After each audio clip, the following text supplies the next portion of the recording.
I'm Steven Jay Bernheim, the producer of Chaos, and I think of myself as one of Chaos's two dads, with Dave DeFalco, the director and writer. What happened was Roger Ebert wrote two pieces about Chaos that were published in the Chicago Sun-Times. And David and I together wrote one piece that was also published in the Chicago Sun-Times about the movie. I, though, would like to respond to some of the points that Roger Ebert made in his last essay. The essay was entitled, "What Place Does Pure Evil Have in Films?" And it ran on page 3 of the Chicago Sun-Times. It was a full-page piece. And my letter with Dave was also reprinted there. And Roger Ebert makes some points that I think need to be responded to. For example, Ebert wrote, "You," meaning Dave and I, "begin the film with one of those sanctimonious messages depicting the movie as a warning that will educate its viewers and possibly save their lives. But what are they to learn?" writes Ebert. "That evil people will torture and murder them if they take any chances, go to parties, or walk in the woods. We can't live our lives in hiding," says Ebert. Well, our response to that is that point is not a point that we make in Chaos. You know, if you watch the movie, the girls are not in any trouble as long as they stay at the party with other people. The girls don't get into trouble when they're walking in the woods. The girls get into trouble because they are lured away from the group by a predator and go with him alone to meet his friends. And yes, that is our point, that you shouldn't leave a party or a nightclub or a bar with a stranger and go somewhere in search of drugs to meet his friends, because you will no longer be in control of the situation. Dave and I researched some of the disappearances of women and that have happened recently, and it's always the same pattern. They leave the group and go somewhere with somebody alone. And that's the answer. No, our message is not that evil people will torture and murder you if you take any chances or go to parties. That's a real straw man argument by Roger Ebert. You can't learn anything from a movie. I mean, half of all of my learning experiences comes from what I see in the media. I mean, you can definitely get something out of anything you watch on TV or in a movie theater, I think. Your film creates a closed system in which any alternative outcome is excluded. It is like a movie of a man falling to his death, which can have no developments except that he continues to fall, and no ending except that he dies. Predestination may be useful in theology, but as a narrative strategy, it is self-defeating. Well, this is not a valid criticism or analysis of our film. If you watch our film, you find that there were multiple possibilities by which the girls could have avoided their fate, and almost did avoid their fate.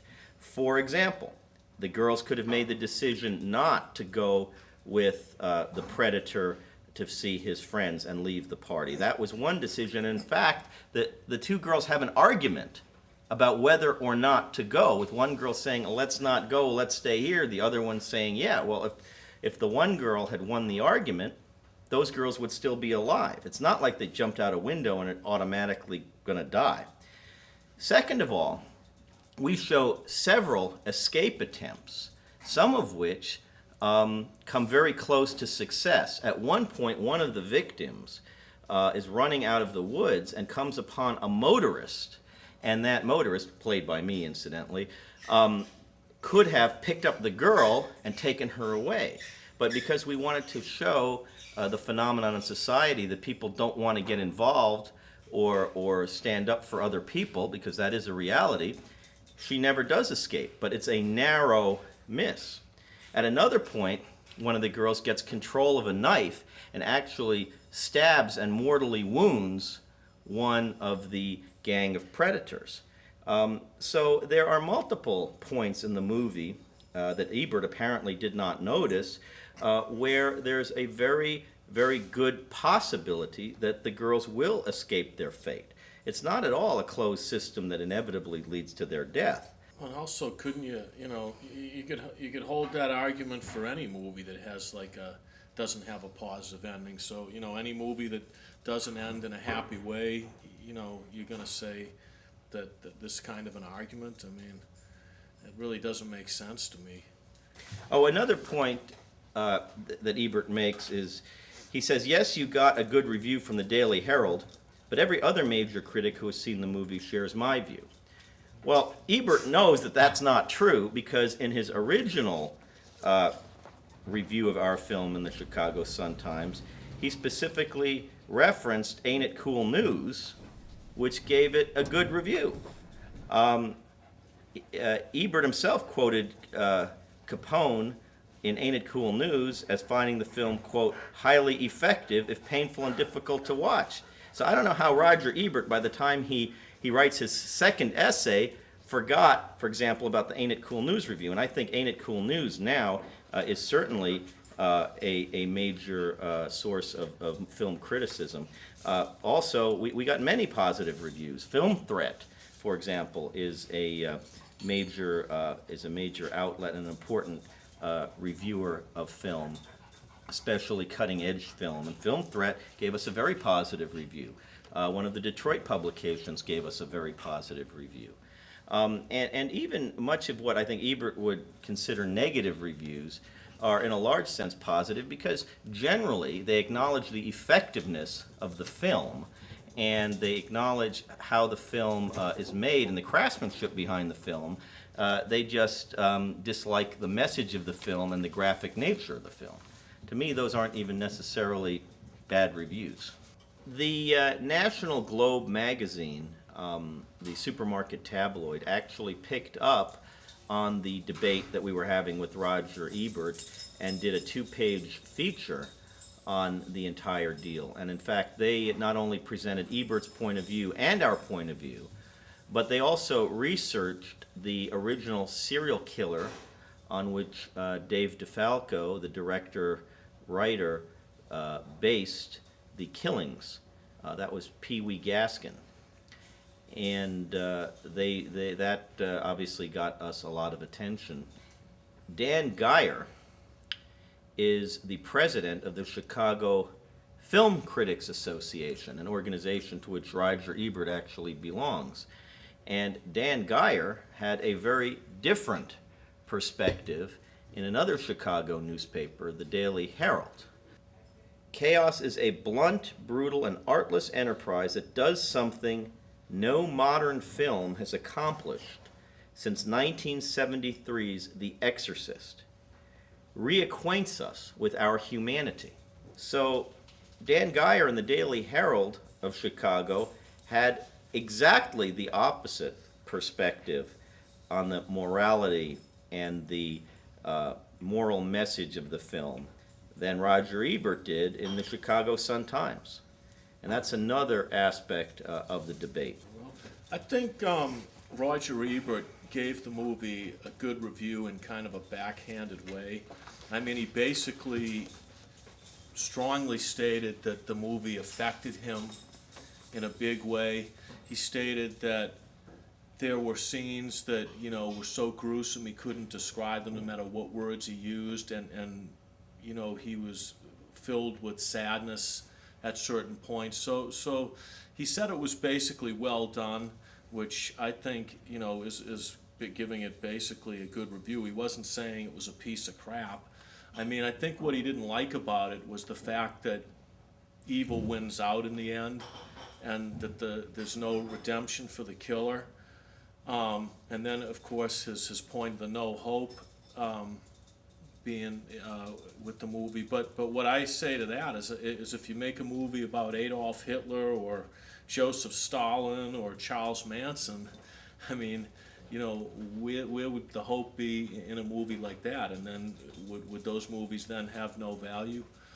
Yeah, I mean, what I found very strange about Ebert's analysis was in his original review, he made statements about the film such as, and I quote, "Having seen it, I cannot ignore it, nor can I deny that it affected me strongly. The young victims are played with relentless sincerity to the degree that we are repelled by the killers and feel pity for the victims." He writes, and I quote, "The movie works." Now, does that sound to you like words that should be in a 0-star review? The only thing he really didn't like about it was the message. And what kind of a reason is that to downgrade a movie from 4 or 3 stars to 0 stars? A movie that can raise that level of emotion, which I think is the hardest thing to do when you make a movie, is to actually be able to elicit a strong emotion, no matter what that emotion is, out of the audience. And I remember one of the big screenings we did, and we interviewed people coming out, and one young guy that was in there, he gave us a lot of compliments, and he commented on how the movie moved him extremely emotionally. And he said, and whenever you can do that, you know, you've definitely done something pretty powerful. You know, we set out to make a violent, brutal, impactful movie, and we succeeded. And review it or on that merit, you know, as opposed to what he did, which is like Steven said, just kind of denigrated because of the fact that he just didn't like the content. Of course, Dave and I would be happy to debate Roger Ebert anytime, anywhere, on television or in front of an audience on these points. That while we respect Roger Ebert's abilities as perhaps the greatest film critic in the world, we do have a lot of questions to ask him about his analysis, which we think is somewhat inconsistent, both internally inconsistent and inconsistent with points that are raised in the film. And we think that if an audience or somebody neutral were to hear our point of view and Roger's point of view, we are pretty confident that the ultimate agreement would be with us.